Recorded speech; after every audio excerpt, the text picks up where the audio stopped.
Good evening to all of you. Teacher channel में आप सबका स्वागत है। मैं पुनीता शुक्ला।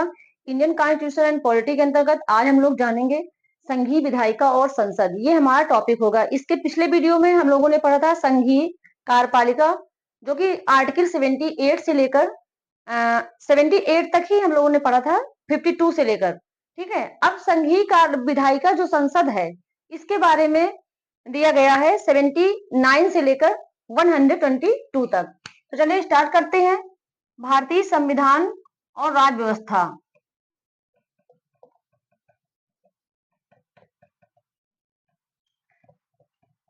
और राज्य व्यवस्था, इसको बोलेंगे इंडियन कॉन्स्टिट्यूशन एंड पॉलिटी।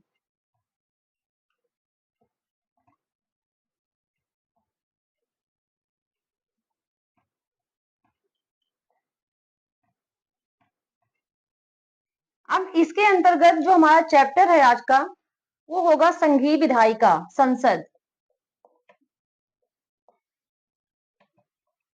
संघीय विधायिका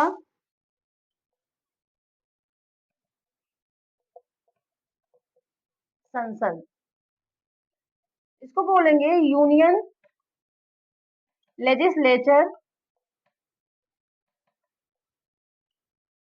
पार्लियामेंट। ठीक है, ये जो है, इसके पहले वाले वीडियो में हम लोगों ने संघीय कार्यपालिका के बारे में जाना था, यूनियन एग्जीक्यूटिव, जो कि अनुच्छेद आर्टिकल 52 से लेकर 78 तक पढ़े थे। तो संघीय विधायिका और संसद में हम लोग जानेंगे आज इनमें कौन कौन से सदन शामिल होते हैं। इसमें जो है भारतीय संसद में भारतीय संसद की बात करते हैं। ठीक है, भारतीय संसद में होते हैं 3 लोग, लोकसभा,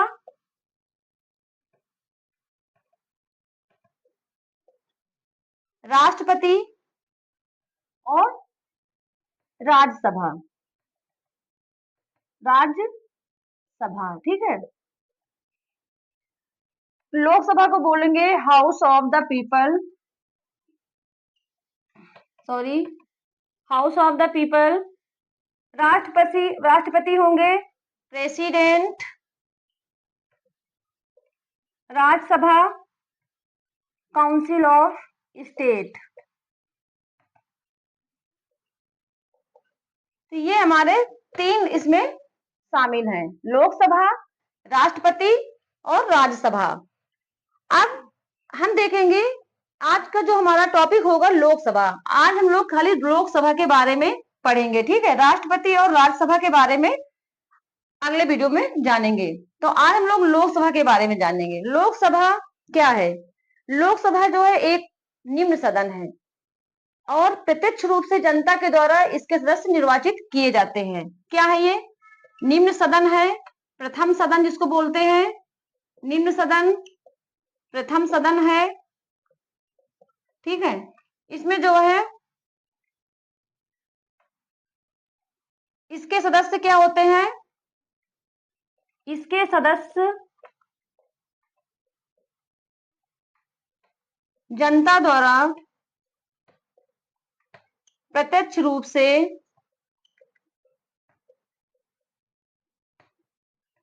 निर्वाचित किए जाते हैं। ठीक है,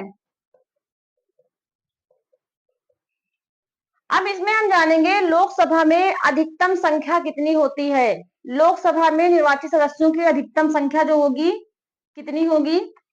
तो निर्वाचित सदस्यों की अधिकतम संख्या रखी गई है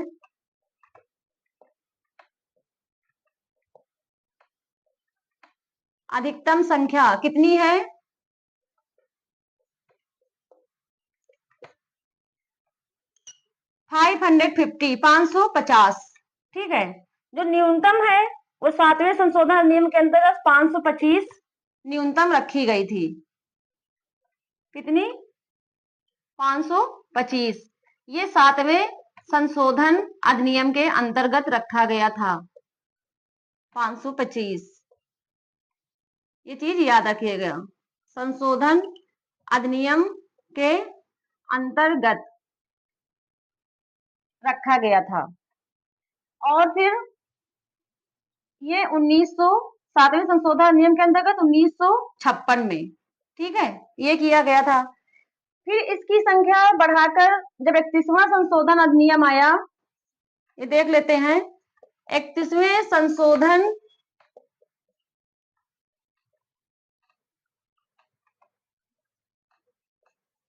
अधिनियम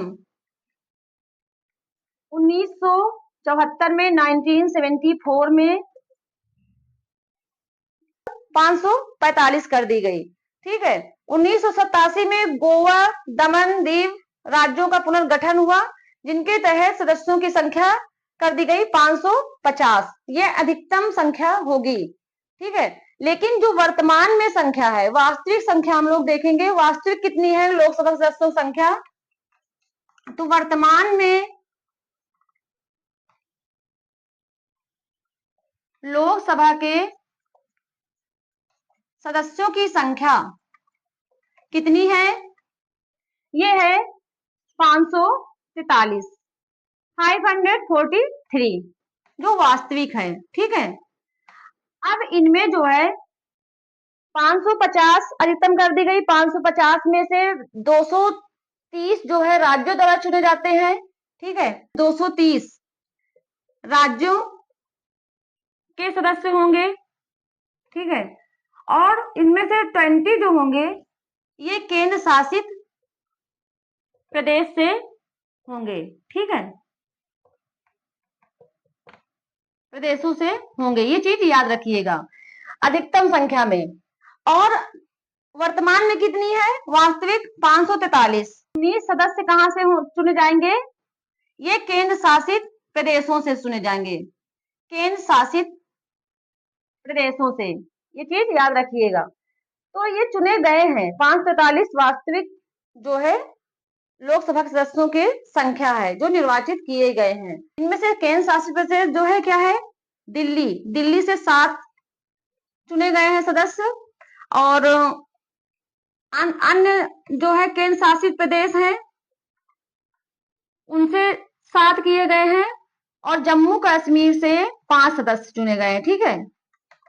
जम्मू कश्मीर से 5 सदस्य, तो ये कितने हो गए? 2 सदस्य आंग्ल भारतीय पहले चुने जाते थे, लेकिन इनको जो है हटा दिया गया है। 2020 में 25 जनवरी को 104 संविधान संशोधन के अंतर्गत ये प्रावधान हटाया गया है। नहीं, 2 सदस्य और चुने जाते थे। कौन से होते थे? आंग्ल भारतीय, जिसको राष्ट्रपति द्वारा निर्वाचित किया जाता था। तो ये चीज याद रखिएगा, ठीक है। अब हम बात करेंगे अनुच्छेद 81 में, अनुच्छेद आर्टिकल 81 में क्या दिया गया है? लोकसभा के गठन का प्रावधान रखा गया है, ठीक है। यहां लिख देते हैं अनुच्छेद जो है 81 में क्या है? लोकसभा के सदस्यों के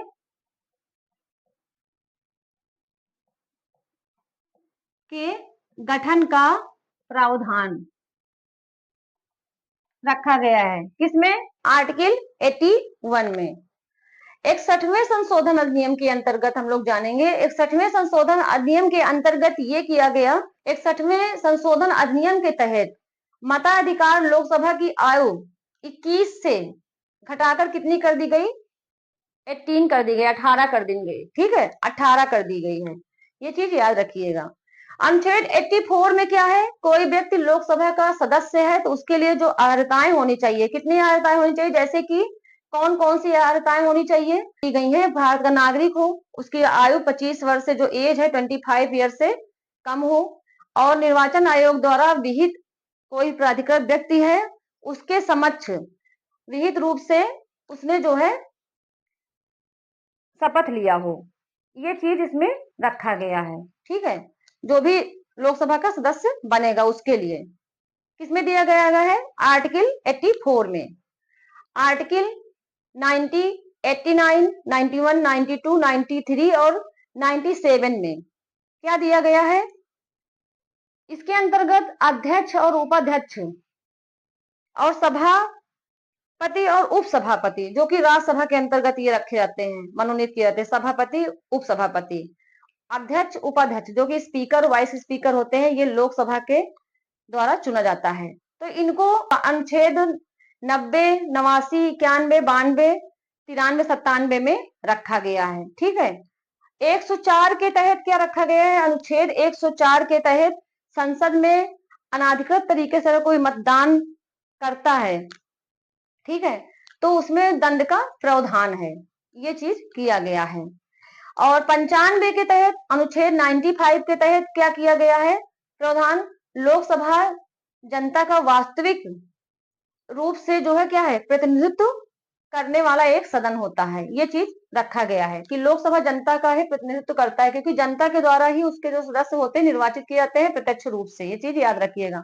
इसलिए इनको जनता की जो है बातों को लोकसभा सदस्यों द्वारा ही पहुंचाया जाता है सदन में, संसद में। लोकसभा का कार्यपालिका अर्थात मंत्रिपरिषद पर नियंत्रण होता है। मंत्रिपरिषद अपने पद पर तभी तक है जब तक कि लोकसभा का उसे विश्वास प्राप्त है।